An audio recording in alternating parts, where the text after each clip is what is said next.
नमस्कार, झारखंड समाचार में आप सबों का स्वागत है। आइए जानते हैं झारखंड की छोटी बड़ी मुख्य खबरों को।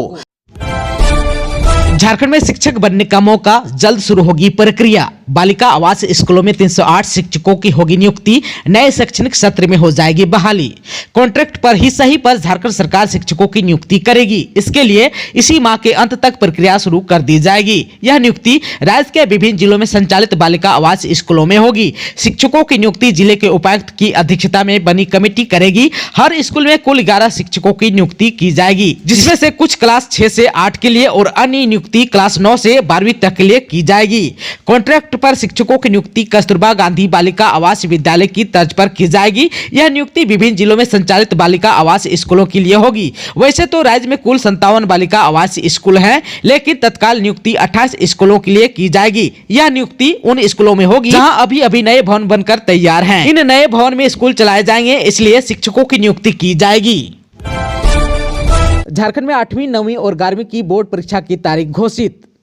झारखंड एकेडमिक काउंसिल यानी कि जैक ने वर्ष 2023 की कक्षा 8वीं, 9वीं और 11वीं की बोर्ड की परीक्षा की तारीख घोषित कर दी है। इन परीक्षा के लिए शेड्यूल भी जारी कर दिया गया है। इसके तहत 8वीं बोर्ड की परीक्षा 13 अप्रैल 2023 से शुरू होगी, जबकि 9वीं बोर्ड की परीक्षा 11 अप्रैल और 11वीं की परीक्षा 17 अप्रैल से शुरू होगी। 11वीं की बोर्ड की परीक्षा 19 अप्रैल तक चलेगी।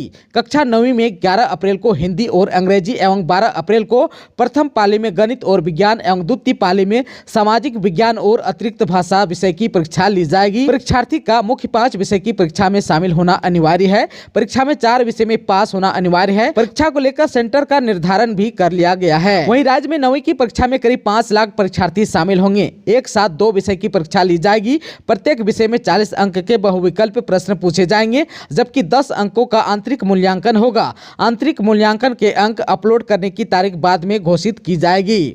वहीं सभी परीक्षा OMR सीट पर ली जाएगी। कक्षा 8वीं में सभी विषय में 50-50 अंक के बहुविकल्प प्रश्न पूछे जाएंगे, जबकि 100 अंकों का आंतरिक मूल्यांकन होगा। कक्षा 8वीं के परीक्षार्थियों का प्रवेश पत्र 6 अप्रैल 2023 से डाउनलोड होगा। 9वीं का प्रवेश पत्र 5 अप्रैल और 11वीं की परीक्षार्थियों का प्रवेश पत्र 11 अप्रैल से डाउनलोड होगा। नियुक्ति परीक्षाओं में अब हिंदी, अंग्रेजी और संस्कृत शामिल। भोजपुरी, मगही समेत 7 भाषाएं बाहर। राज्य सरकार ने मैट्रिक से लेकर स्नातक स्तरीय नियुक्ति परीक्षा नियमावली में संशोधन किया है। कैबिनेट के निर्णय के बाद क्रमिक विभाग ने संशोधित नियमावली अधिसूचित कर दी है। जारी नियमावली में राज्य और जिला स्तर पर मैट्रिक से लेकर स्नातक स्तरीय परीक्षाओं के लिए कुल 15 भाषाओं को सूचीबद्ध किया गया है। इनमें हिंदी, अंग्रेजी और संस्कृत को नई भाषा के रूप में शामिल किया गया है, पर भोजपुरी, मगही, अंगिका, असुर, बिरो समेत 7 भाषाओं को बाहर कर दिया गया है। नियुक्ति परीक्षाओं के लिए अब जिला से लेकर राज्य स्तर तक सूचीबद्ध 15 भाषाओं की ही परीक्षा होगी। अब तक जिला और राज्य स्तर पर नियुक्ति के लिए अलग अलग भाषा चिन्हित थी। झारखंड में उन्नत बीज और बेहतर मशीन से पाकुड़ में बेहतर होगी जूट की खेती। 40 किसानों को मिला प्रशिक्षण। ग्रामीण विकास मंत्री आलमगीर आलम ने शनिवार 11 मार्च 2023 को पुराना डीसी कार्यालय परिसर स्थित भवन में चास हाट फार्मा प्रोड्यूसर कार्यालय का उद्घाटन किया। इस दौरान मंत्री आलमगीर आलम ने जूट की उन्नत खेती के लिए मास्टर ट्रेनरों के बीच प्रमाण पत्रों का वितरण किया। वहीं सखी मंडल की 674 समूहों के बीच 3 करोड़ 37 लाख रुपए का वितरण किया। मौके पर डीसी वरुण रंजन, डीडीसी शहीद अख्तर, PM प्रवीण मिश्रा, कांग्रेस जिला अध्यक्ष श्री कुमार सरकार, वरिष्ठ कांग्रेस सेमिनुल इस्लाम सहित अन्य लोग मौजूद थे। कार्यक्रम में उपस्थित जूट किसानों और सखी दीदियों को संबोधित करते हुए ग्रामीण विकास मंत्री आलमगीर आलम ने कहा कि इलाके में जूट की पैदावार हमेशा से अच्छी रही है। मेरे मन में इन किसानों के लिए हमेशा कुछ करने का सोच रहा है। खेती के विकास को लेकर नए नए आविष्कार हो रहे हैं, जिसमें उन्नत बीज से लेकर मशीनों का विकास शामिल है। धान और अनाजों के लिए इनका इस्तेमाल किया जाता था, लेकिन जूट के लिए इस्तेमाल नहीं हो पा रहा था, जिसके बाद डीसी वरुण रंजन और JSLPS के माध्यम से इन किसानों के लिए योजनाएं बनाई गई और उन्हें अमली जमा पहनाने का काम शुरू हो गया है। जूट के उन्नत बीज का वितरण, किसानों को मास्टर ट्रेनर के प्रशिक्षण के साथ साथ इलाकों में जूट फैक्ट्री के निर्माण में जूट किसानों के जीवन स्तर में काफी बदलाव देखने को मिलेगा। रांची में पहला मंगलवारी जुलूस 14 मार्च को, रामनवमी का पर्व 30 मार्च को होगा। झारखंड की राजधानी रांची में रामनवमी और चैती दुर्गा पूजा की तैयारी शुरू हो गई है। रामनवमी का पहला मंगलवारी जुलूस 14 मार्च को निकलेगा। इसके बाद 21 मार्च को दूसरा, 28 को तीसरा और अंतिम मंगलवारी जुलूस निकलेगा। 29 को महाअष्टमी है। इस दिन जो है मंगल आरती होगी और झांकी निकाली जाएगी। 30 मार्च को रामनवमी का त्योहार धूमधाम से मनाया जाएगा। आप सबको बता दूं कि इस दिन जो है रात 11:53 तक नवमी तिथि मिल रही है। जिस दिन मध्याह्न काल में नवमी तिथि मिलती है उसी दिन रामनवमी मनाई जाती है। 30 मार्च को रात के 11:31 तक पूर्णवेशु नक्षत्र और रात 1:42 तक अतिगंड योग रहेगा। इसके अलावा सिद्ध योग मिल रहा है। इस कारण से यह तिथि काफी शुभ मानी जा रही है। 30 मार्च को ही रामनवमी की भव्य शोभा यात्रा भी निकाली जाएगी। रांची के अपर हटिया में गैस सिलेंडर से हुआ बड़ा ब्लास्ट। राजधानी रांची में शनिवार को बड़ा हादसा हुआ। राजधानी के जगन्नाथपुर थाना क्षेत्र के अपर हटिया इलाके में सिलेंडर ब्लास्ट होने की खबर है। बताया जा रहा है कि हटिया इलाके स्थित मुस्लिम बस्ती में इस हादसे में करीब 8 लोग घायल हो गए। वहीं 2 लोगों की स्थिति गंभीर बताई जा रही है। प्रत्यक्षदर्शियों की माने तो घटना के बाद इलाके में अफरा तफरी का माहौल बन गया और सभी लोग घबरा गए। मौके पर दमकल की गाड़ियां पहुंची, तब जाकर स्थिति को कंट्रोल किया जा सका और लोगों को सुरक्षित स्थान पर भेजा गया। बताया जा रहा है कि घटना में कुर्बान अंसारी नामक व्यक्ति का घर क्षतिग्रस्त हो गया। साथ ही सभी घायल लोगों का इलाज अस्पताल में जारी है। अधिकतर लोग खतरे से बाहर बताए जा रहे हैं। घटना की जानकारी मिलते ही मौके पर फायर ब्रिगेड और जगन्नाथपुर थाने की पुलिस पहुंची और तुरंत राहत एवं बचाव कार्य शुरू कर दिया। घायलों को स्थानीय लोगों ने ही अस्पताल पहुँचाया। अभी सभी इलाजरत घायल लोग डॉक्टर की निगरानी में है और उनकी स्थिति फिलहाल स्थिर बनी हुई है। बीएड एडमिशन में आरक्षित कोटि के छात्रों को 50% अंक की बाध्यता खत्म।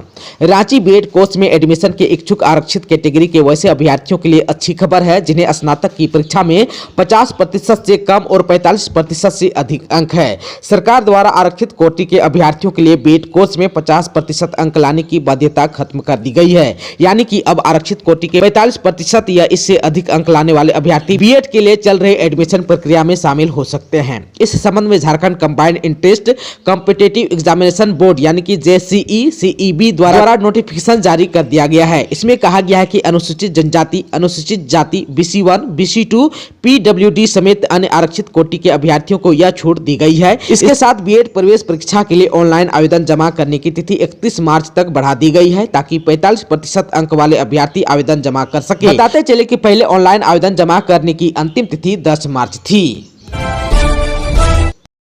रामेश्वर उरांव ने कहा कि काम नहीं करने वाले अधिकारियों पर की जाएगी कार्रवाई। सदर प्रखंड के लोहरदगा अंचल कार्यालय शनिवार को पहुंचकर प्रखंड और अंचल अधिकारी एवं अन्य सभी विभागों के अधिकारियों के साथ मंत्री सह विधायक डॉक्टर रामेश्वर उरांव ने बैठक की। बैठक में मंत्री ने लोगों की समस्या भी सुनी। उन्होंने लोहरदगा सदर प्रखंड के विभिन्न गाँवों से पहुंचे ग्रामीणों के द्वारा एवं कांग्रेस पार्टी के पदाधिकारी कार्यकर्ताओं के द्वारा दिए गए मौखिक एवं लिखित तौर पर आवेदन पर बात भी की, जिसमें आम जनता के द्वारा काफी गंभीर समस्या रखी गई, जिसके त्वरित कार्रवाई के लिए मंत्री सह लोहरदगा विधायक डॉक्टर रामेश्वर उरांव ने समीक्षा बैठक में आए सभी आवेदनों को एवं समस्याओं के समाधान के लिए संबंधित पदाधिकारी को फटकार लगाए। मौके पर डॉक्टर रामेश्वर उरांव ने कहा कि हम जनता से हैं, जनता की समस्याओं का समाधान करना हमारी प्राथमिकता है। जनता हमें चुनी है, हम जनता के समस्याओं को चुन चुन कर समाधान करेंगे। वर्तमान समय में आम जनता की मुख्य समस्या राशन, आवास, वृद्धा पेंशन, विधवा पेंशन, जमीन से संबंधित कागजात एवं शिक्षा संबंधित समस्या होती है जो आवेदन के माध्यम से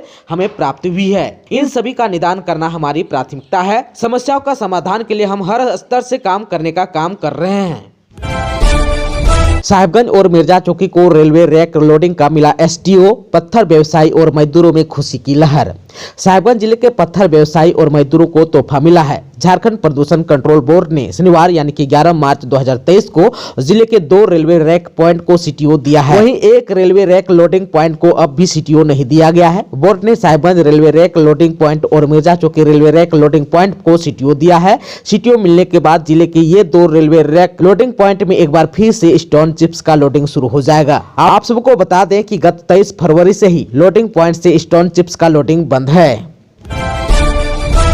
अंधाधुंध फायरिंग में कोयला व्यवसायी को लगी गोली। बोकारो थर्मल के जारंगडी में अपराधियों ने चलाई गोली। अफरा तफरी में लगी गोली, पुलिस कर रही है जांच।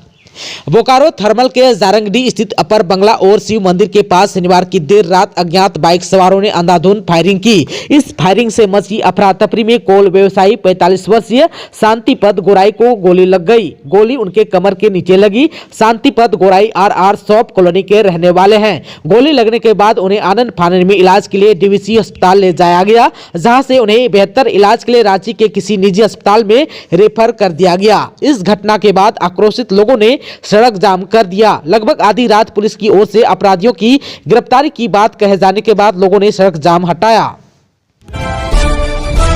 दोस्तों, अभी तक आपने चैनल को सब्सक्राइब नहीं किया है तो प्लीज चैनल को सब्सक्राइब कर बेल आइकन को प्रेस कर दीजिएगा, ताकि खबरों का अपडेट आपको मिलता रहेगा। इसके साथ ही आज के खबरों में बस इतना ही। हमें दीजिए इजाजत। नमस्कार।